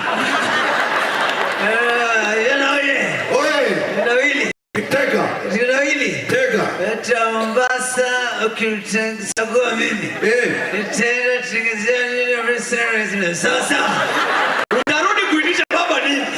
Utaitisha baba nini? Thank you very much. MC Tricky. Uko vizuri bro. Uko vizuri. And now we are going into the other part of this night where we get to know the Mombasa Business Awards 2021 winners in the 24 categories. Are you ready? Are you ready? Yes. I now invite you to just watch a short clip. Play the video.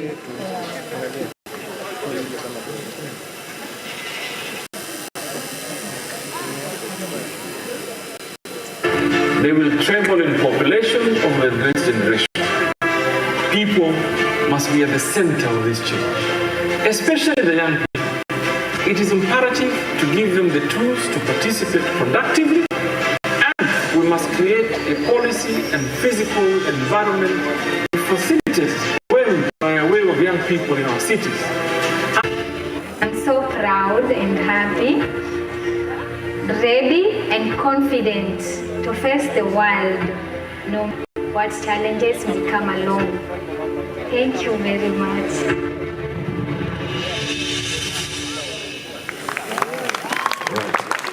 Thank you very much.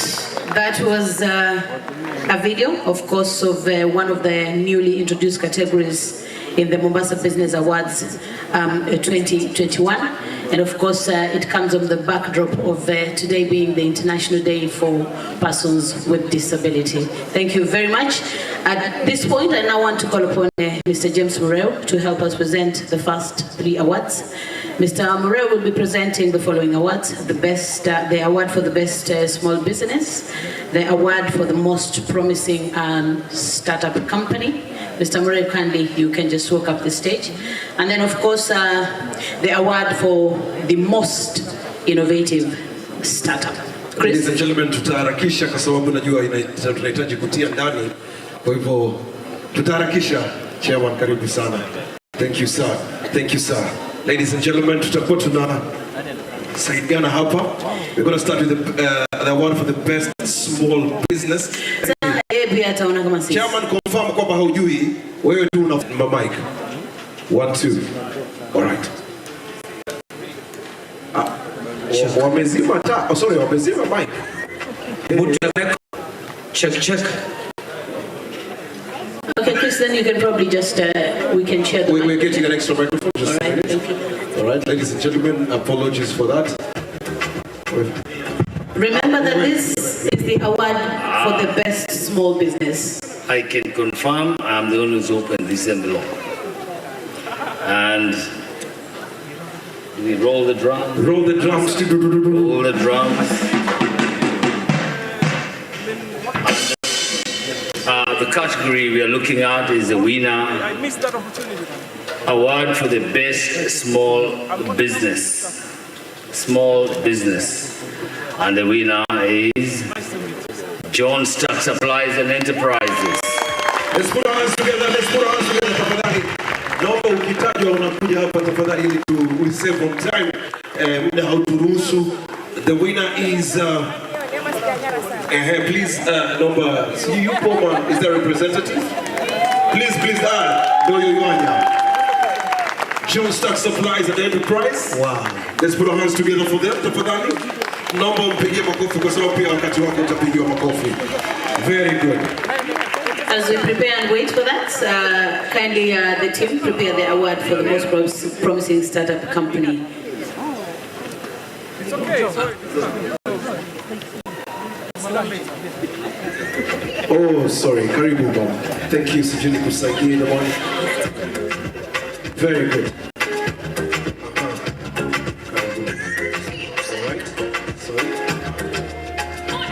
Sorry.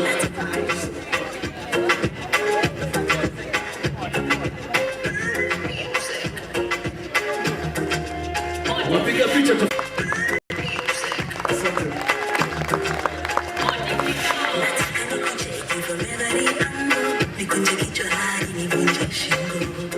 There's something about you.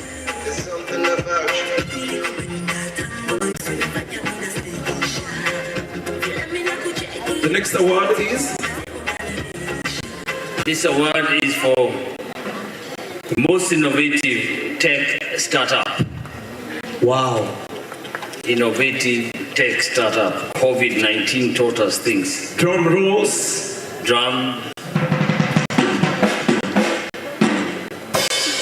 And the winner is Stock Up Limited.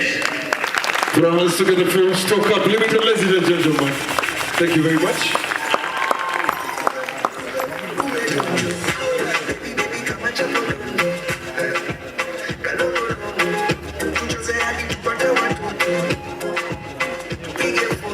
Award for most innovative tech startup.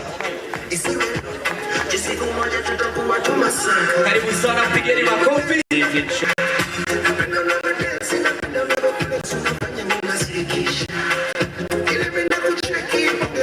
Congratulations, sir. Keep it up.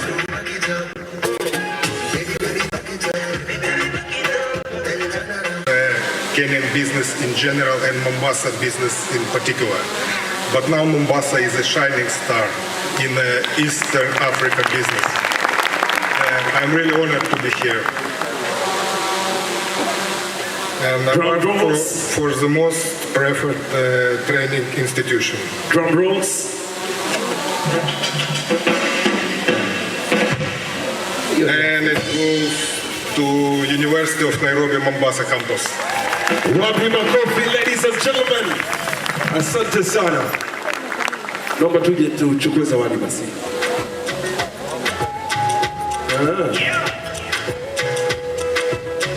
Naonekana they're not here. So,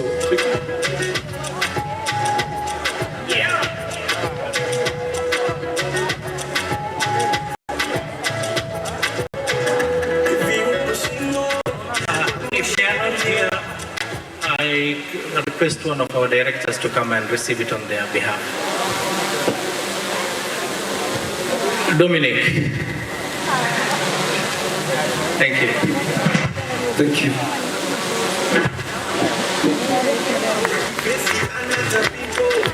Let's clap for the director for that. Keep on the stage. Thank you very much.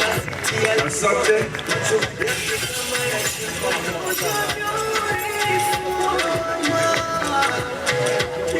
Watu wa kamera focus vizuri.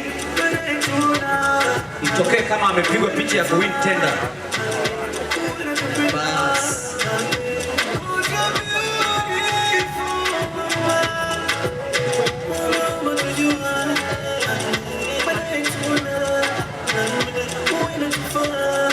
DJ. Thank you very much. Oh, asante.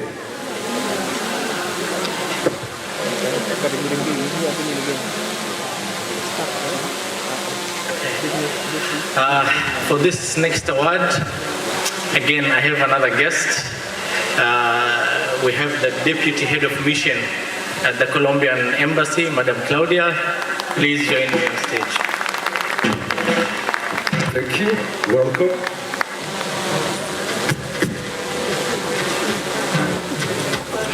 Welcome.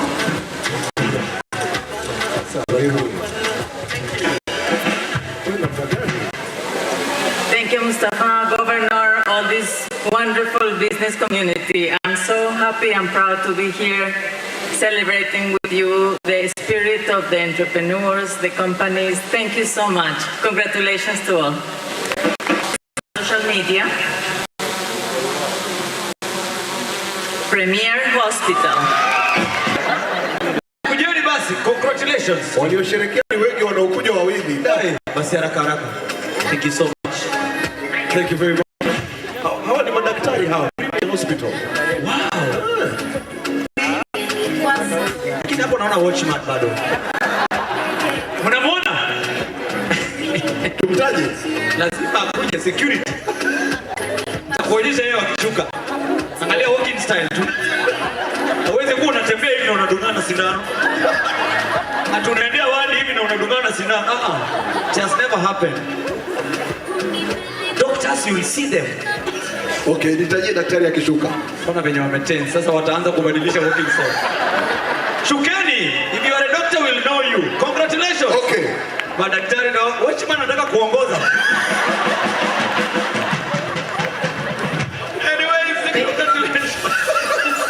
Thank you very much, Chair. For this other award as well, I'd like to invite Mama Rokia Rashid to join me on stage. Karibu.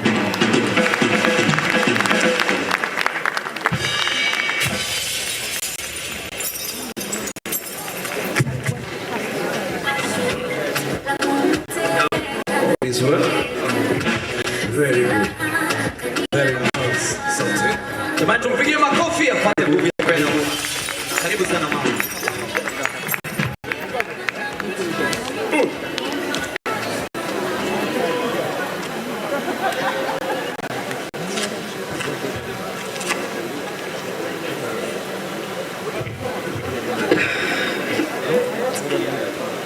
Award for the most preferred transport company.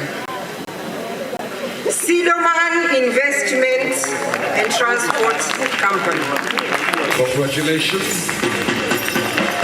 Naomba tukuje haraka kwa sababu hatuna muda, hata mmoja akikuja tushukuru. Asante. Jo. Sasa unafanya kila mtu anapata shida kutembea. Pole hao. Hao wana shida hao. Sina transporter. Hao sina makanga.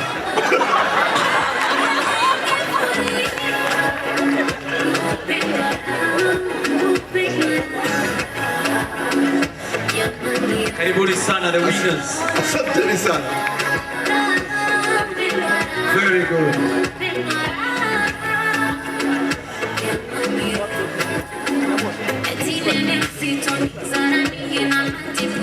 Thank you very much.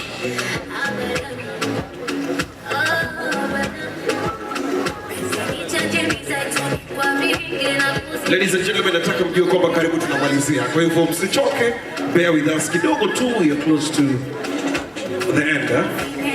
All right. Thank you very much. Asanteni. Picha iko sawa, legit. Asante. Wanashuka. Thank you.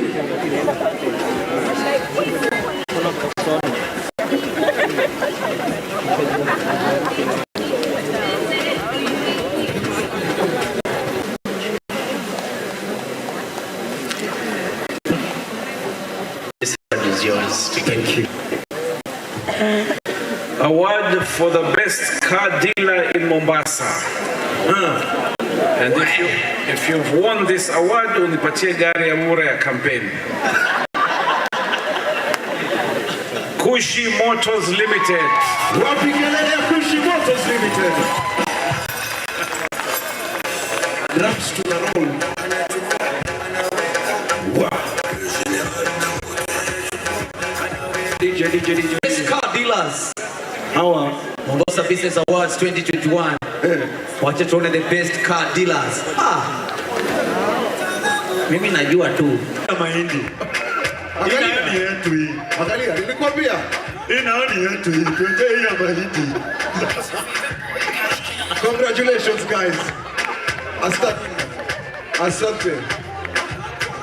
Alafu wanaume hata wasaidie warembo kupata mafuta. Congratulations to them. DJ, piga picha ipigwe. Tunaomba tupige picha tafadhali. Oh.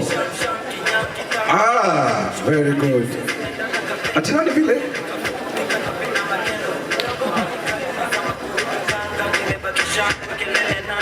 Ati shango kelele na nderemo.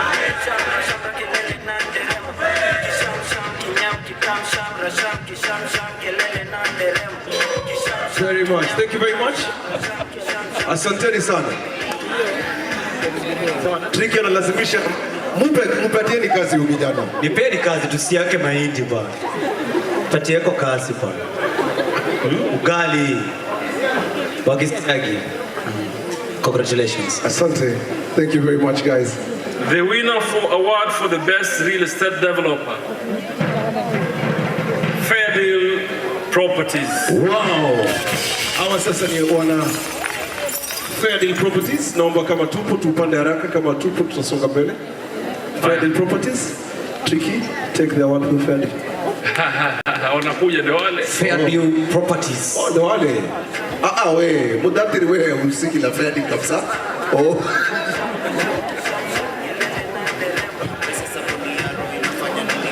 Sio huyo hata usiki la mambo majifu kabisa. Fairview Properties. You see? Yes. Hao ikida tangekaa. Huyu pia. Yes. Very nice. Congratulations. Asante. Tusimame tuangalie picha, ladies and gentlemen. Thank you very much. All right. We almost done, Esther. Thank you very much. This is the last one. Anaenda kupatia simiti. Very good. Enda pale. Umedonjo. Aya, umedonjo.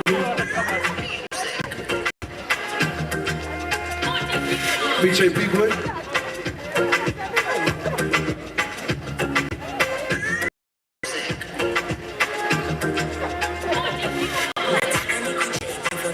Congratulations.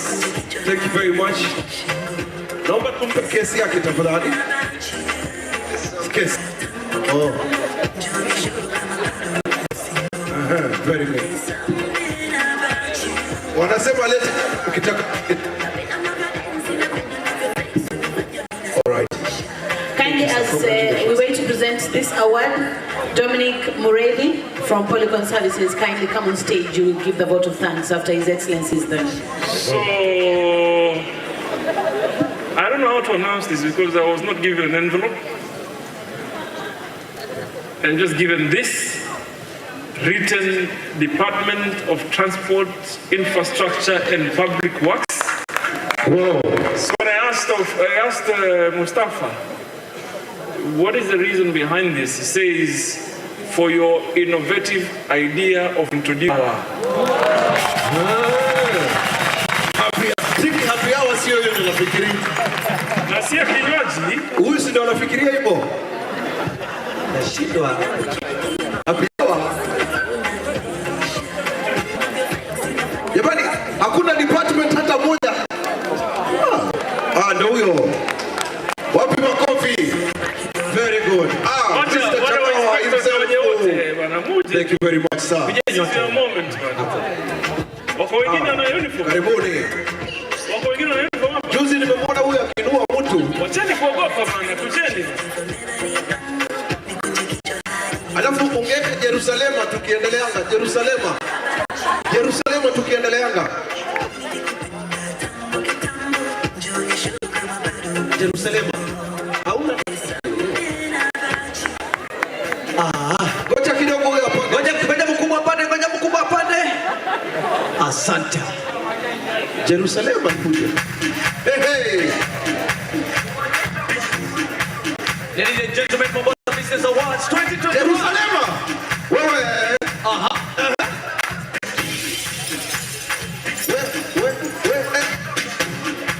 Jerusalem. Pull up DJ. From the top. He answered. Mr. Chakawa. Hey. Let's go. Hey. Thank you very much. Thank you. Congratulations, guys. Thank you very much, Your Excellency. Kindly don't go down the stage. I would like to call upon the chairman, also members of the Parliament, Mr. James Morrell, Mr. Suleiman Shabal, kindly to come on stage so that with all award recipients, wote ambao wamepata awards, popote pale ulipo, naomba mje na award, not the certificate, kindly come with the award. Sije imuyote. Yes. Just a representative. Just one representative. Just the winner of the award, please. Yes. Ile sako ujipange. Sako.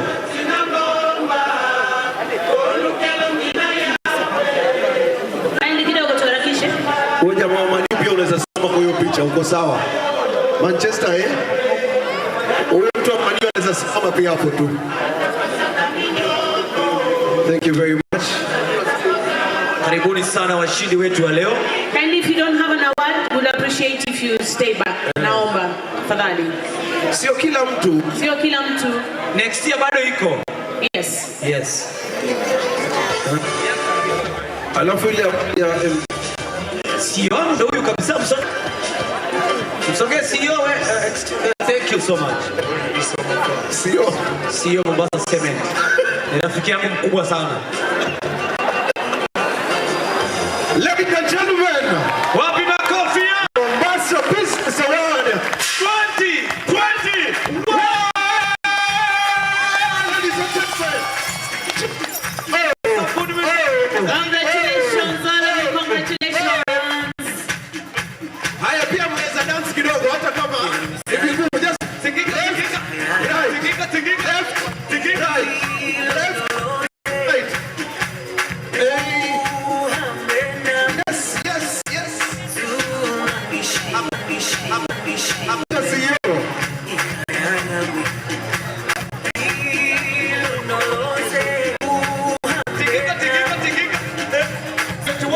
Ladies and gentlemen.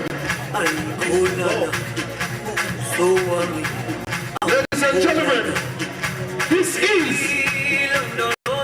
Mombasa Business Award 2020. Ladies and gentlemen, thank you very much. His Excellency Nobosi Shule, His Excellency, there's one more thing. Tutakusumbua leo lakini tusamehe. Tusamehe, His Excellency.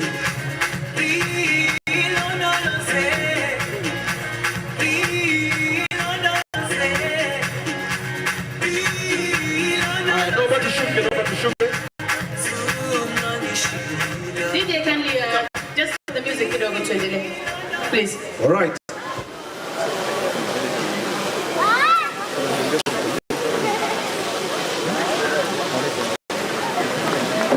My board of directors to please join me on stage.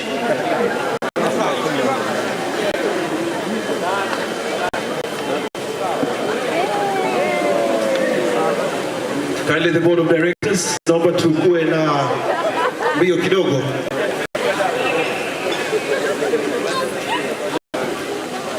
Board of directors, naomba tupande haraka tu kidogo kwa sababu nasikia chakula inapoa kidogo. Chakula kinapoa. Asanteni sana. Mr. Sam, see you my big brother. I grow up on. Asanteni sana. Asante sana.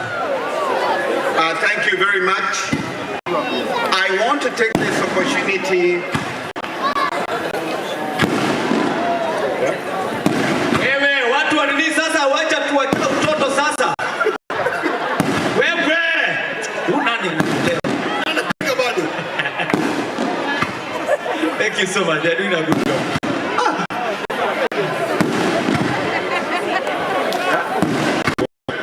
Wangapi hapo wamewahi safari? Huyo mtu wa nyamazi.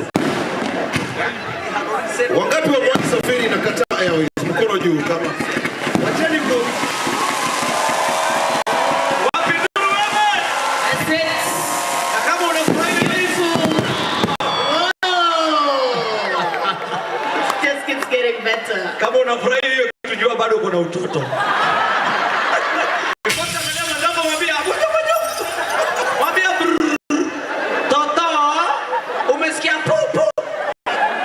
So ladies and gentlemen, wangapi wamewahi safari Qatar Airways? Because Qatar Airways is Samora. Mr. Chairman nakuanza. Mimi sijawahi. So we have an offer, na tuko na air tickets za Qatar. Governor, difficult job, but I hope I can be able to make it in only 2 minutes, because now I start between us and the food we are about to receive. I particularly want to mention the presence of Honorable Abdul Samad, Honorable Badi, CECs and Chief Officers, Mr. Get, Kano Adre, this evening. This event could not have been possible without the sponsorship of the county government, the Premium Energy, last and not least, the KPA. But all could not have been put together for this. Please put your hands together for the thank somebody very special in the chairman. We have a CS Putabi. As you come here, Moja, Billy, Tena, Kitabi, Asante, Joe, Tuwe na wewe. Thank you very much. Finally, I must thank the team for what we are going to receive. Thank you so much for being there for us. And to the Safari Sound, thank you for the entertainment. And finally, a very special thanks, because today we celebrated the winners. But the truth is, there were many people who are very good, just missed, just because, can we put our hands together for the second distinguished one? Thank you, ladies and gentlemen. I don't want to be between your dinner. Let me say, let's have the dinner. Thank you. Just a minute, there's another announcement. Customized with my name. Back to the stage is because it's developed fully, the company, the design, the making by one of us to go to Nairobi to be able to compete in the city of Nairobi. So we wish you well, we pray for you, and if you want to buy a customized bag, her company is called iGood Enterprise. When I iGood Leather. Nakama, are you on Instagram? What are you called? iGood Leather. Are you on Facebook? What are you called? iGood Leather. Are you on Snapchat? What are you called? iGood Leather. Are you on TikTok? What are you called? iGood Leather. God bless. Tricky, hakikisha unampost. Inaitwa sawa. iGood Leather. Thank you very much. Good soon. Very much. Karibu sana Nairobi. Yuko Nairobi, sio karibu sana Nairobi. What were you listening to? Wewe ni wa Mombasa eh? Ni wa Mombasa lakini uko Nairobi. Ni wa Mombasa, sio huko. Unaenda tu kucompete Nairobi. Tukucompete. Basi ukikosa mahali pa kulala niambie. Asante sana. Karibu sana Nairobi. Thank you very much. So, please, I probably just want to make one announcement. We're going for dinner. The VIP and the vegetarians will have their dinner on this side, my left side, and then sisi ndio tuko tutakula kule. Wacha niakiti kama kana kama mtuka ndege. Rudia tena. VIP and vegetarians pale kando. Upande wa kulia kama unaangalia stage, if ni mimi unaniangalia ni upande wangu wa kushoto.